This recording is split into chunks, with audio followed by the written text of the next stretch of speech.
பாட்டி வடை சுட்ட கதையை கேட்டிருப்போம். பாட்டி வடை சுட்டாங்க, காக்கா திருடிட்டு போச்சு, நரி அதை ஏமாத்திட்டு போச்சுன்னு நம்ம கதையை படிச்சிருப்போம்ல. ரஷ்யர்கள் இந்த கதையை வேறு விதமாய் குழந்தைகளுக்கு கற்றுக் கொடுக்குறாங்க.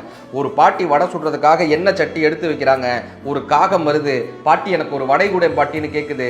பாட்டி சொல்றாங்க, இன்னும் அடுப்பு பற்ற வைக்கல, விறகுகள் இல்லைன்னு சொல்றாங்க. காகம் காடெல்லாம் தெரிஞ்சு விறகு சுள்ளிகளை எடுத்துட்டு வந்து கொடுக்குது. அடுப்பு பற்ற வைக்கிறாங்க, வடை சுடுறாங்க. இப்போ காக்கா கேட்குது, எனக்கான வடையை கொடு பாட்டின்னு.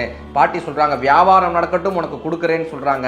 இப்போ இந்த காகம் சொல்லுது, முதலில் நான் உன்னிடம் கேட்டது யாசகம், அது நீ முடிவெடுப்பது.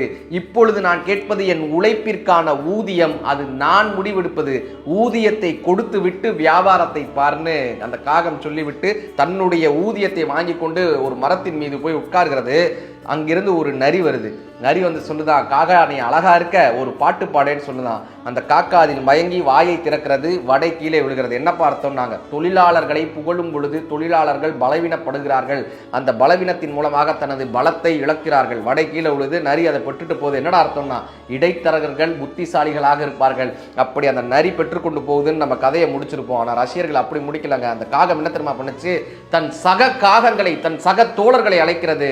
இந்த கதையை இப்படி முடிக்கிறார்கள். அன்றைக்கு அந்த காகங்களுக்கு உணவானது வடை மட்டுமல்ல, அந்த நரியும் தான் காகங்களுக்கு உணவானதுன்னு முடிச்சாங்க.